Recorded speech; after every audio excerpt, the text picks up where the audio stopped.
معاذہ بنت عبداللہ نے کہا کہ ایک عورت نے عائشہ رضی اللہ تعالی عنہا سے پوچھا کہ جس زمانے میں ہم پاک رہتے ہیں حیض سے، کیا ہمارے لیے اسی زمانے کی نماز کافی ہے؟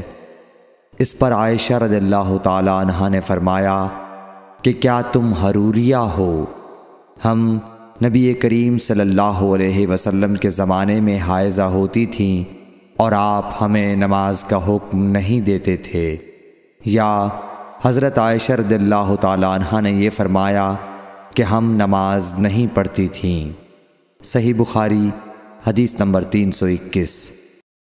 زینب بنت ابی سلمہ سے روایت ہے، انہوں نے بیان کیا کہ ام سلمہ رضی اللہ عنہا نے فرمایا کہ میں نبی کریم صلی اللہ علیہ وسلم کے ساتھ چادر میں لیٹی ہوئی تھی کہ مجھے حیض آ گیا، اس لیے میں چپکے سے نکل آئی اور اپنے حیض کے کپڑے پہن لیے۔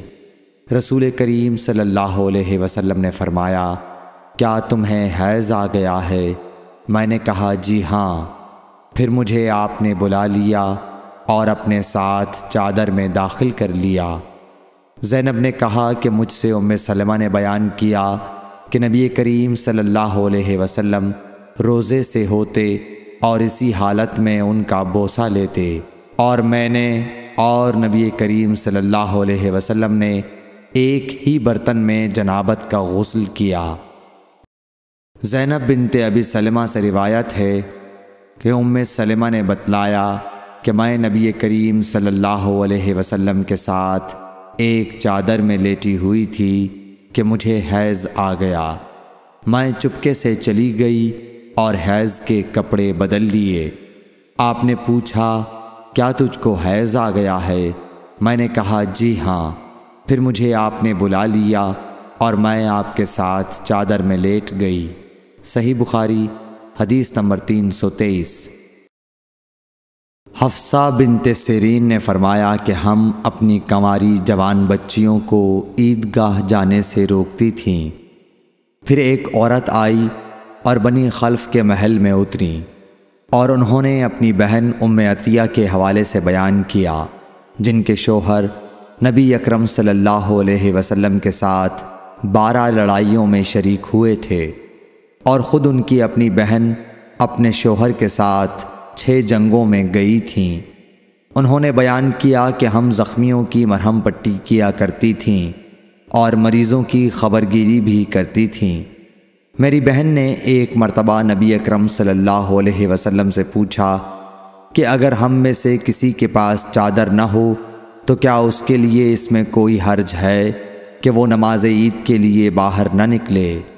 آپ نے فرمایا، اس کی ساتھی عورت کو چاہیے کہ اپنی چادر کا کچھ حصہ اسے بھی اوڑھا دے، پھر وہ خیر کے مواقع پر اور مسلمانوں کی دعاؤں میں شریک ہوں، یعنی عیدگاہ جائیں۔ پھر جب ام عطیہ آئیں تو میں نے ان سے بھی یہی سوال کیا۔ انہوں نے فرمایا، میرا باپ آپ پر فدا ہو، ہاں آپ نے یہ فرمایا تھا۔ اور ام عطیہ جب بھی حضرت صلی اللہ علیہ وسلم کا ذکر کرتیں تو یہ ضرور فرماتیں کہ میرا باپ آپ پر فدا ہو۔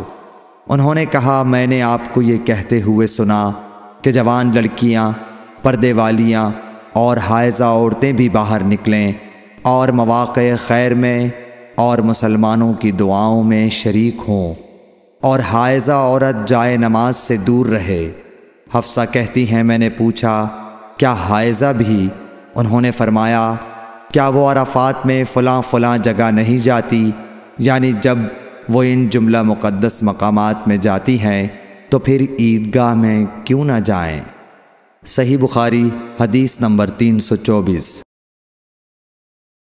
ہشام بن عروہ نے کہا کہ مجھے میرے والد نے حضرت عائشہ رضی اللہ تعالی عنہا کے واسطے سے خبر دی کہ فاطمہ بنت ابی حبیش رضی اللہ عنہا نے نبی صلی اللہ علیہ وسلم سے پوچھا کہ مجھے استحاضہ کا خون آتا ہے اور میں پاک نہیں ہو پاتی، تو کیا میں نماز چھوڑ دیا کروں؟ آپ صلی اللہ علیہ وسلم نے فرمایا، نہیں، یہ تو ایک رگ کا خون ہے، ہاں اتنے دنوں میں نماز ضرور چھوڑ دیا کرو کہ جن میں اس بیماری سے پہلے تمہیں حیض آیا کرتا تھا، پھر غسل کر کے نماز پڑھا کر۔ صحیح بخاری حدیث نمبر 325۔